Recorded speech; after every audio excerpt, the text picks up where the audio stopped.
जय श्री राम। हिंदू फेस्टिवल्स में आप सभी का स्वागत है। आज हम आपके लिए लेकर आए हैं सफला एकादशी व्रत पोष कृष्ण पक्ष। सफला एकादशी व्रत का महात्म्य। युधिष्ठिर बोले, पोष कृष्ण पक्ष में कौन सी एकादशी आती है? उस एकादशी का क्या नाम है? उसके पूजन की क्या विधि है तथा उनने उसमें किस देवता का पूजन किया जाता है? हे जनार्दन स्वामी, कृपा करिए मुझे विस्तार पूर्वक कहिए। भगवान श्री कृष्ण बोले, हे राजन, जितना मैं एकादशी के व्रत पूजन से प्रसन्न होता हूँ, उतना मैं बड़ी दक्षिणा वाले यज्ञों से भी प्रसन्न नहीं होता। इसीलिए यत्न पूर्वक एकादशी का व्रत करना चाहिए। पोष कृष्ण पक्ष में जो सफला एकादशी होती है, उसका मातम्य यत्न पूर्वक सुनिए। इस दिन श्री नारायण का पूजन करना चाहिए। ये एकादशी कल्याण प्रदान करने वाली है, अतः इसका व्रत अवश्य करना चाहिए। जिनसे नागों में शेषनाग, पक्षियों में गरुड़, यज्ञों में अश्वमेध यज्ञ, देवताओं में श्री विष्णु तथा मनुष्य में मुनि ब्राह्मण, उसी प्रकार व्रतों में एकादशी तिथि श्रेष्ठ है। राजन, सफला एकादशी व्रत को मंत्रोच्चारण से करके विधि पूर्वक पूजन करना चाहिए।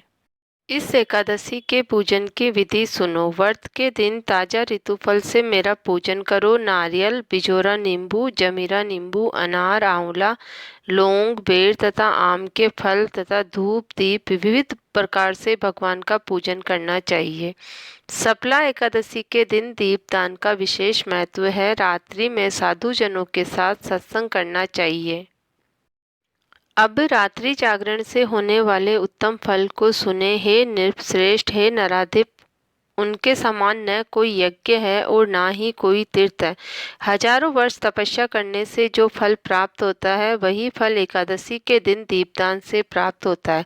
हे नृपश्रेष्ठ, अब सफला एकादशी की शुभकारिणी कथा सुनो। चंपावती नाम से विख्यात पुरी थी। वहाँ के राजा महिष्मत थे। उनके 4 पुत्र थे। राजा महिष्मत का ज्येष्ठ पुत्र पाप कर्म में लगा रहता था। वह परगामी स्त्रियों, जुआरी, वेश्यगामी था। वह अपने पिता के धन का दुरुपयोग करता था।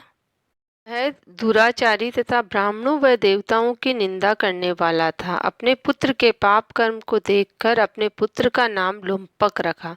लुम्पक के दुराचार को देखकर राजा ने उसे राज्य से निष्कासित कर दिया। लुम्पक वन में चला गया। नित्य जीवों को मारकर रात्रि में नगर में चोरी करने लगा। एक दिन जब वह नगर में चोरी करने गया, तब सिपाहियों ने उसे पकड़ लिया। लुम्पक ने सिपाहियों को बताया कि वह राजा महिष्मत का पुत्र है और राजा के सिपाहियों ने उसे छोड़ दिया। फिर वह पापी वन में आ गया। अब वह मांस और वृक्षों के फल खाकर अपना जीवन निर्वाह करने लगा।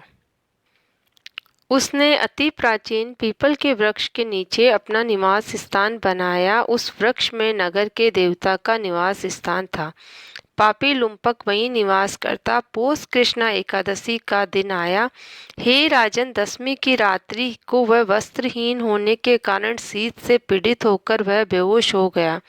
शीत के कारण उसे पीपल के नीचे नींद आ गई और मृतक के समान हो गया। दांतों के कटकटाते हुए रात बीत गई। सूर्योदय होने पर उसमें चेतना नहीं आई। सफला एकादशी के दिन लुम्बक बेहोश पड़ा रहा। दोपहर के बाद उसे होश आया तो वह उठा और गिरते पड़ते लड़खड़ाते हुए वन के भीतर गया। उसकी शारीरिक दुर्बलता के कारण जीव हिंसा नहीं कर पाया। हे राजन, उस समय लुम्पक फल होकर लुम्पक ज्यों ही विश्राम स्थान पहुंचा, सूर्य अस्त हो गया। तब लुम्पक ने पीपल के वृक्ष को वो फल अर्पित कर दिए और कहा, इन फलों से श्री लक्ष्मीपति भगवान विष्णु प्रसन्न हो। वह वहीं बैठ गया। रात्रि में उसको नींद नहीं आई। इससे उसको रात्रि जागरण का फल प्राप्त हुआ। भगवान विष्णु संतुष्ट हो व्रत को स्वीकार किया। अकस्मात हुए सफला एकादशी के व्रत के प्रभाव से लुम्पक के सब पाप नष्ट हो गए और लुम्पक को निष्कंटक राज्य प्राप्त हुआ। हे राजन, व्रत के प्रभाव से जो लुम्पक को मिला उसे सुने। सूर्य के उदय होने पर एक दिव्य सुसज्जित घोड़ा लुम्पक के पास खड़ा हो गया। उस समय आकाशवाणी हुई कि हे राजन, हे राजकुमार, तुम सफला एकादशी के प्रभाव से अपने निष्कंटक राज्य को ग्रहण करो और पिता के पास जाकर निष्कंटक राज्य करो। बहुत अच्छा कहकर उसने वरदान को स्वीकार किया। वरदान के फल स्वरूप लुम्पक को दिव्य रूप प्राप्त हुआ। तब से उसकी बुद्धि भगवान विष्णु के भजन में लग गई। दिव्य वस्त्र धारण कर पिता को प्रणाम कर उसने बहुत वर्षों तक राज्य किया। एकादशी के दिन वह भगवान की भक्ति में लगा रहता था। भगवान की कृपा से उसके मनोज नामक पुत्र उत्पन्न हुआ। जब वह बड़ा हुआ तो लुम्पक उसे राजगद्दी पर बैठाकर वन में कृष्ण भक्ति में लग गया। उस लोक में सुख भोग कर मोक्ष को प्राप्त हुआ। संसार में वे सभी मनुष्य धन्य हैं जो एकादशी का व्रत करते हैं, उन्हीं का जन्म सफल हो जाता है। इसकी महिमा पढ़ने, सुनने तथा विधि पूर्वक व्रत पूजन करने से, उसी के अनुसार आचरण करने से राजसूय यज्ञ के समान फल प्राप्त होता है। भगवान श्री हरि विष्णु के चरणों में स्थान प्राप्त होता है। ओम नमो भगवते वासुदेवाय।